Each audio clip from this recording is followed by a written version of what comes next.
Welcome to the Featured Anime Podcast. I'm your host, Jack. And I'm Rick. And today we are talking about The Wind Rises, or When the Wind Rises, depending on your preference. But before that, we were talking about spreadsheets, Tom Cruise not being allowed to be called old, and a variety of other things. If you want to catch a part of that wider conversation, patreon.com/featured anime podcast, $1 a month will get you access to that bonus content. And if you want to buy the anime that we're actually talking about today, we do have an affiliate link for you in our show notes. It'll take you to Bright Stuff Anime. If you purchase anything using that affiliate link, we do get a little bit of a kickback, and it is very much appreciated.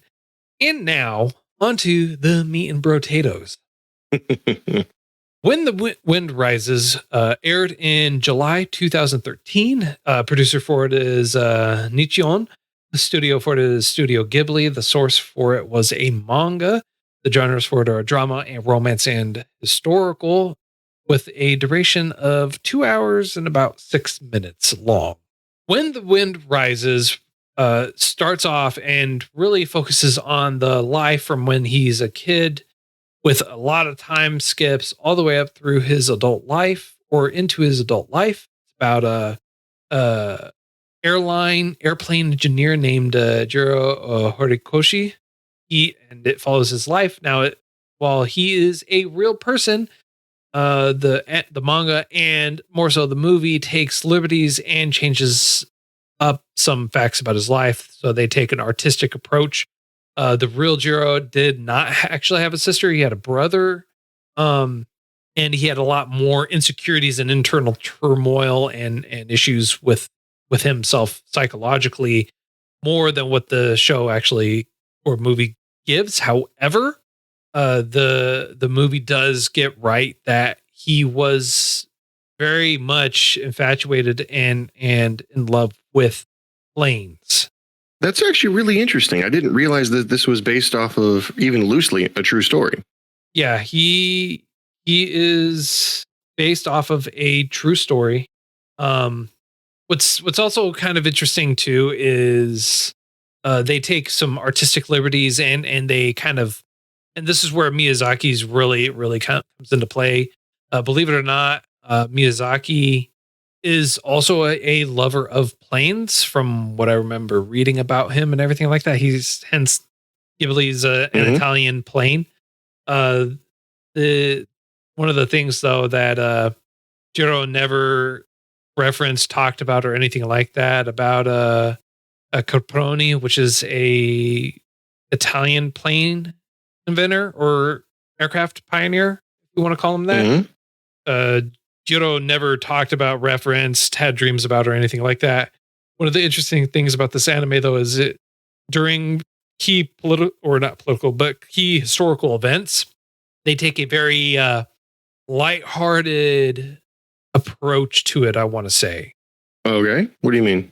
So take the Great Kanto quake during 1923 that happened, right? Yeah, the sound effects that they do for it, doesn't really play to what actually had happened, Okay. sound wise, Fair enough. I mean, I was looking at that. I was going to say they do more of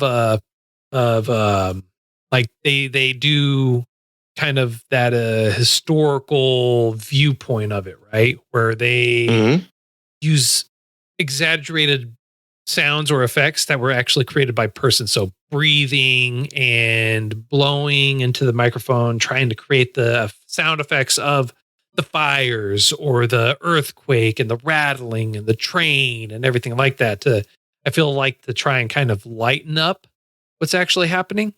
I can see that. Now, what I was really interested in, and what kind of, I'm not going to lie, it didn't annoy me, but one of the things that I thought was frustrating, for lack of a better way to put it, was I couldn't tell where things began and where things stopped, Like, one of the things that annoyed me was I had no idea when he was in a dream and when he wasn't. Were you able to find out or figure it out? For lack of a better way to put it. I mean, you're able to kind of figure out when he's in a dream and when he isn't, simply because they take more of a gamified approach to it than anything else. I mean, yeah, but at the same time, it didn't feel, to me at least, it didn't feel fluid. Maybe that's not the right way to put it. That's not the right word. But it just didn't feel. It felt fantastic. It felt very fantastical, and not in the, oh, this makes perfect sense kind of way. You know, this felt very. I don't have a good way to put it. Damn it. This felt very imagination focused, and to the point where I couldn't tell. It took time to realize if he was dreaming, if he was awake, if it actually happened, or really anything. The story itself is fantastic, and I don't want to take anything away from that. It's just that when I was watching it, the time skips were inconsistent. The cut away to dreaming inconsistent. The imagination was amazing. And when I was in a dream and you saw the dude show up with the mustache, the French guy, I couldn't figure out which way they were going, you know? And I didn't know if it, granted, Studio Ghibli, amazing. And I was really hoping that they would take a spiritual turn on this, but they didn't. They kept it very... What do you mean, spiritual turn for it? Fantastic. Fantastical, spiritual, magic, almost.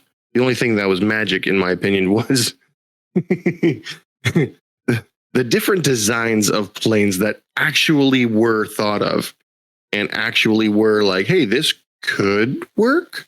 And then it just didn't. I really loved that no matter how many failures they had, and they had plenty of failures. I want to point that out right now. Amidst all the failures, it didn't look bad, you know? So it made me feel all warm and fuzzy. Kind of good. I gotcha. But no, so the show itself was very fantastical. And again, with Studio Ghibli, I love the fact that, yeah, you take a side, either politically or emotionally, you don't really ever see blame. And even though it was World War One, between World War One and World War Two, I loved that the message that was brought forth was planes are not meant for war. They're meant for enhancing experience, enhancing travel. And as a plane enthusiast myself, I mean, heck, I got a job at the airport and I told you about it. You showed up too. It was had a fantastic time. All I did was fuel airplanes, but dear Lord, the 737 and the 757, I dealt with the 737s mostly. I would sleep in the engine compartment. It was just fascinating how large everything is and how intricate, and the smallest tweak would change the aerodynamics, the feel, the flight. Like, it was fantastic. I loved every second of it. And I remarked several times I would do it for less money. Dumb younger me says that. But it was phenomenal. And the planes, they're damn near magic, you know? Yes. And they really brought that out here, I felt, at least. They did bring out the fact that it's magical. They definitely went with that very fantasy style orientation for it, where you got to see this magical world that they really kind of delve in, right? And and going back to the point to where magical or fantasy style of it was when they're in the dream world, how everything was, the flow of what's going on, even for how the planes were flying and the sounds that they were making. Majority of the time, they actually made it sound very fantasy oriented. Mm-hmm. Now, one of the things that I find very peculiar in the dream, Jiro and Caproni are having a conversation, right? Now, typically in a lot of the Studio Ghibli films or things like that, you have this mentor figure for the boys or something like that. In the Ghibli films, there's typically a mentor. In this case, I feel like instead of it being Jiro's father, which we know is alive and well, I feel like that maybe it was meant to be Caproni. Okay, that's fair. I can see that. One of the things, I'm sorry, remembering my reaction. One of the things that got me going for it being slightly unrealistic is when in one of his first meetings with Cabrone, he has a dream about everything falling apart and him just plummeting to earth. And then someone wakes him up. And I remember telling my wife the reaction to him waking up in a dream where he was plummeting to earth typically isn't, what happened? Oh, okay. It'd be me freaking out, going, ah! Right. Like making spastic reactions to being woken up from that kind of dream. And he's just like, oh, I was flying. It was great. Never mind the impending doom that he should have been feeling. But yeah, it just goes to his love of planes and love of being in the air, I feel. Because his focus was never falling to the ground. It was looking at the planes as he was falling. Yeah, or just enjoying being in the sky and being around everyone having to deal with it. Now, what's really interesting about this is they focus on a lot of the key events that are happening throughout the show and taking focal points for it, and kind of, I want to say, shedding light on how life actually was like. For one of the things, right? They had for the sanitarium, right? For where people actually went to go get healed and healthy and everything like that. Or lack thereof, yeah. Right. So one of the characters that, and this is where the romance thing kind of comes into play around, I want to say the second half, if not a little bit later than that in the movie. Jiro ends up falling for what's her name? Satomi, I think is her name. Sure. I'm great with names, so I'll just, we're going to go yes. All right. The little girl he saves. Right. The girl he saves. Well, she ends up developing a fatal disease. I think it's, I always want to say it's tuberculosis. I believe it is. That is absolutely correct. She caught TB or tuberculosis. Thank you. For some reason in my mind that wasn't right, but I was like, I know it's tuberculosis. I know it's got to be that. Anyways, the sanitarium that she goes to is in the mountains and it's in a cold area and they're outside. Yep.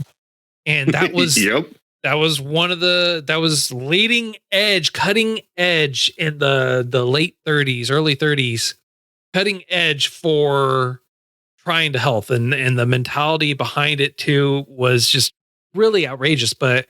And so it's easy for us to get really disconnected. It's like, oh, we would never do anything that dumb. Like you would never just be outside in the cold, breathing in cold air while you're fighting tuberculosis, because that seems like a great idea to help make you get better. You would never think that. But this also helps shed a light on that. No, totally. That was considered cutting edge medical science at the time.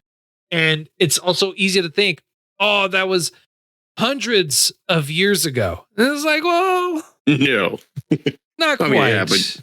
I mean, pretty close to 100 years ago, but not quite. Yeah. Well, I to piggyback off of what you're saying, I thought it was hilarious because I've had asthma my entire life. Well, mostly. And one of the things that when it was going on in the movie, I was like, that seems perfect. I understand the logic behind it. You need fresh, clean, crisp air, but when you're struggling to breathe, you don't need thinner oxygen. Yeah. It's like running a marathon and you're like, oh God, I can barely breathe. And the doctor goes, run 23 more miles. Your symptoms will clear up. No problem. Yeah. But yeah, you also have to understand it's like the mentality and the science behind everything was different. Just like for them, a lot of things that we take for granted today. And Jiro they stayed true to it. He was a phenomenal aircraft engineer. He created the Zero fighter that Japan used in World War II. They used those planes. No, I have a weird question. Okay. Yes, go ahead. Sorry, I didn't mean to interrupt. As I typically do. My question was, he mentioned before they need to make it lighter, potentially even foregoing weaponry. Mm-hmm. Is the Zero fighter one of the planes used in kamikaze attacks? No, the Zero fighter, basically, they were given enough fuel for a one-way trip. And so when they would spend their ammunition, they would crash the plane then. Gotcha. It was meant for that makes sense. maximum. It was meant for maximum damage. Yeah, no, absolutely. 100% agree with that. So no analogy, at least. No, the Zero Fighter was a standard dogfight plane. It was fast. It was quick. It was very agile. It was cutting edge. However, if you spent your ammo, you would use your plane as the last remaining thing, and you would try to take out as many people as possible. So it's not just the plane crashing. It's you're out there, you're fighting, you're shooting, and then you're crashing. Mm-hmm. No, it makes sense. It from an army standpoint, no higher honor. You died fighting for what you believe in. Yep. And yeah, it amazes me that even happened, that someone's got that much dedication. But if you believe in what you're fighting for, literally anything is possible. But again, we're going way off topic with that, and I apologize. I led us down that path. But again, Studio Ghibli does an amazing job on not blaming anybody, either as the aggressor or as the retaliation. And I can't get enough because it's a damn good story. And to your point, go ahead. No, I was going to say they only lightly touch on World War II. They end the story as it gets to the point to where he develops the Zero Fighter for it. And they reference him having developed it. The story doesn't revolve around that. It revolves around him, his life growing up, and they do a lot of time skips. And then his development of the love of his life, where he finally does meet someone that pulls him out of that element, that pulls him out of that focal point of focusing strictly on planes. He focuses on the person that he truly and deeply loves. I thought it was really cool, really interesting, and really well done that he starts courting her. Courting. I feel like I'm saying that wrong, but I think I'm saying it right. You're good. Sorry. He starts interacting with her, trying to woo her to his appeal with airplanes. Like he's using his own passion to make himself more attractive to her, to interact. And it was wonderfully done. Yes. With the paper airplanes. And he had like 8 or 9 different ways he was doing it. He noticed that the one she had was not returning when she would throw an airplane off They only showed 2 balcony. planes. They didn't have like 8 or 9. They only had a couple. Why did I think it was 8 or 9? I guess it might have been just 2. Yeah, but still the point of it was that he was trying to get her attention. And however, I don't think it was more so that. I think it was more so that he was trying to create an interaction with her so that way she didn't feel isolated, because she was sick. She had her illness. And so he was trying to create that interaction with her. That makes sense. I can see that going that way. My point for even saying that was that he used everything in his wheelhouse. He didn't present as something he's not. And it goes to, if you're just yourself and your genuine self, someone will eventually come into your area, I guess, your area of expertise. You don't have to be true to yourself and everything follows, I guess, is their message. And it's awesome. I love it. I think towards the end of the movie, and this is where I was so confused on, is he dreaming or is he dead? Because, it's just the time skips, everything like that. The transitions from sleeping to awake were just so smoothly done. I couldn't tell the difference. True. However, when he was asleep, that's when they took on a more fantasy approach for it. That's fair. Okay. That makes sense. A few times I thought he actually met, crap, what's his name? Caproni? No, that's not it. Caproni? The French, Caproni? Caproni, and he's not French. He's Caproni, and he's Italian. Caproni. The Italian. I thought he was France. No, he's French. He's not French. He's Italian. That makes a lot of sense. Holy cow. I mean, I thought he was French, and I thought the flag looked off. No, that makes so much sense. He's Italian. Yeah. They referenced him as being Italian. They said he was Italian. And then I also talked about how the Italian aircraft pioneer Caproni. I was so confused at that, but I was like, no, yeah, we'll talk about it later. Yeah, I was wrong. Either way, I think it's very my error really doesn't matter too much. I did think the flags were wrong or off, but yeah, that him being Italian makes far more sense. Yes. So, but you were saying, yeah, I couldn't tell when it was a dream or when it wasn't. Like the earthquake that happened. I think you said it was in 1923 or something like that. Yeah. But I didn't know if that was part of a dream sequence. Yeah, but you had said you had thought he met Caproni because it happens so often. Like his dream, it was so random when we'd have those dreams. And Caproni said, "Oh, you're in my dream. This is what I want to show." And it was really interesting to me. I thought they were actually sharing a dream, like going into the dream world and like mingling, if that makes any sense, sharing ideas and whatnot. Because he had the idea of a passenger plane a good 10 minutes prior to actually seeing the initial attempt to take off. Yes. But it could have just been in the magazine he got. Well, you think? Maybe. Well, that's the thing, right? That's where I feel like the fantasy portion of it really comes into play is that they did have, I want to say, an intertwined dream where they were interacting with each other. And that's why I said it created more of a like an older father guiding figure, right? Because that's like, his father was there. However, it wasn't the guidance that he wanted for his life. Whereas of this, it led him down the path for it. That makes sense. I mean, I guess I got to agree with it, but I'm honestly really surprised most of this was taken off of some like real events. I'm really happy to see that. Granted, they took some major liberties, like we had mentioned before, but I didn't realize any people were real. Yeah. No, it's it is nice to see that they did take realistic event. I mean, like, and it's something that really happens a lot. With one of the exceptions being a movie that I will talk about later on. The post show. But I know that you and I had talked earlier about it before the part 2, and you mentioned that he was working for a car company, Mitsubishi. Yeah, but that's not what I'm talking. Okay.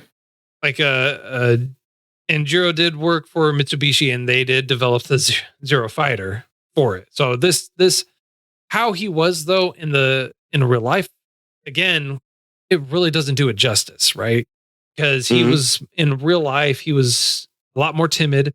He had a lot more internal struggle, and he dealt a lot more with having anxiety or grappling with not being good enough, not being great or anything like that. Things that we typically, you and I will struggle with, right? He struggled with that, but to an excess degree where it was much more prevalent for him, where it was almost crippling sometimes for him, to my understanding.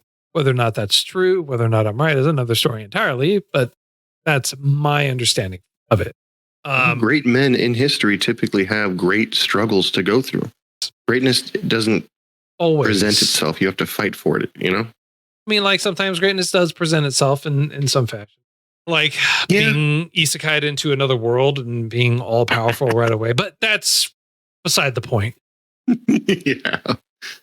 Yeah. Greatness is not typically thrust upon you except in stories.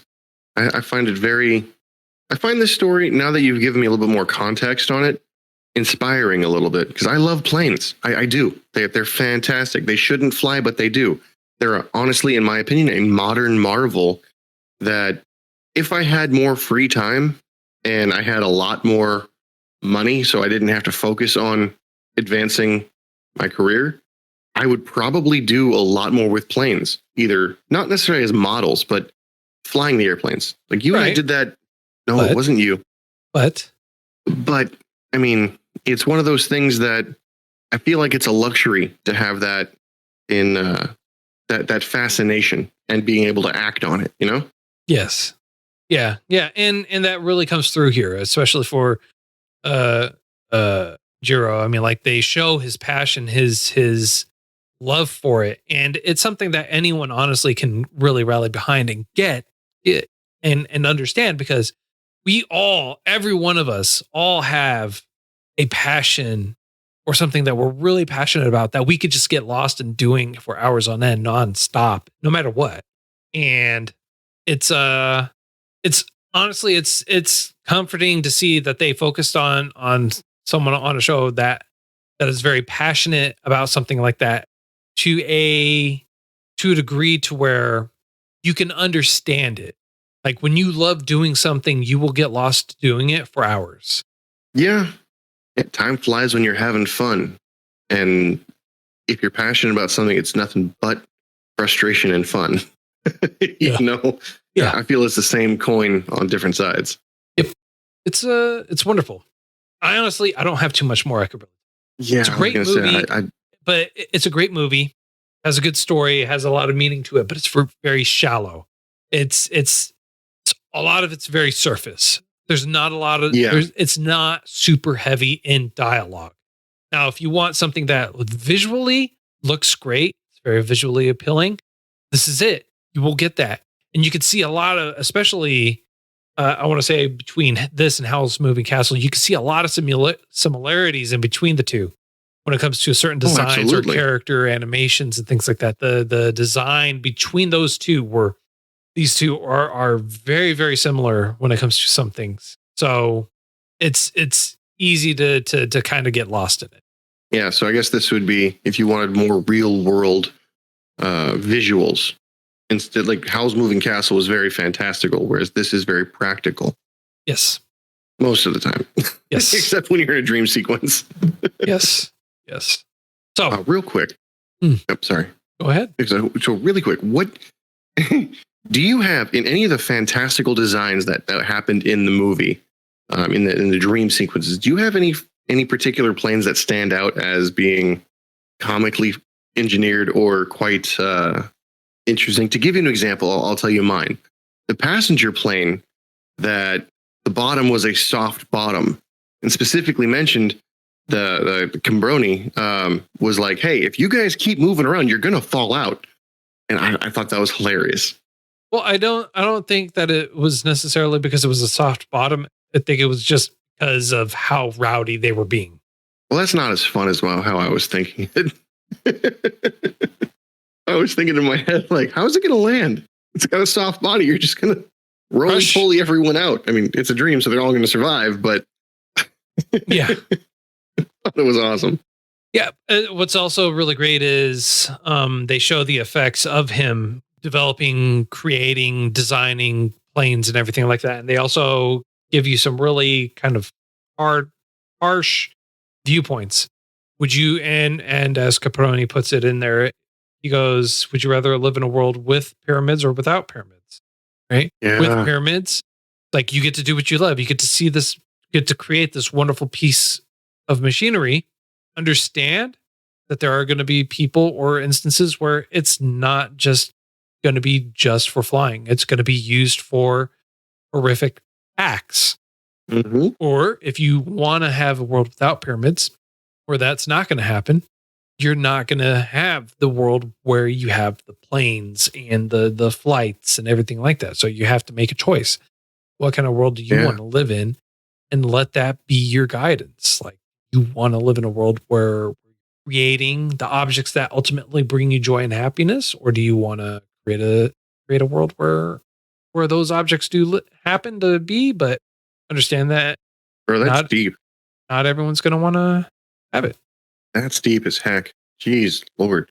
Yeah. Do you want to live in a world with or without pyramids? Do you want to live in a world where you have trials and tribulation and you're at the pinnacle of happiness? Or do you want a life that's just blah, where you don't know the difference between either one? Right. I mean, obviously, yeah. It's a no-brainer in my opinion. Like, if you've ever been happy or if you've ever been sad, you need one or you need them both to identify which one's which. You can't always be happy because then you'll never be happy, you know? Yeah. And that's a perfect analogy. Jeez, I didn't even think that I was going to have that that much of a wow, they're smart moment on this podcast, to be honest, on this particular episode. No, Well, you know what? You never know, man. Things surprise you. All right. I mean, I was gonna say, I hate to say it, there's not much more.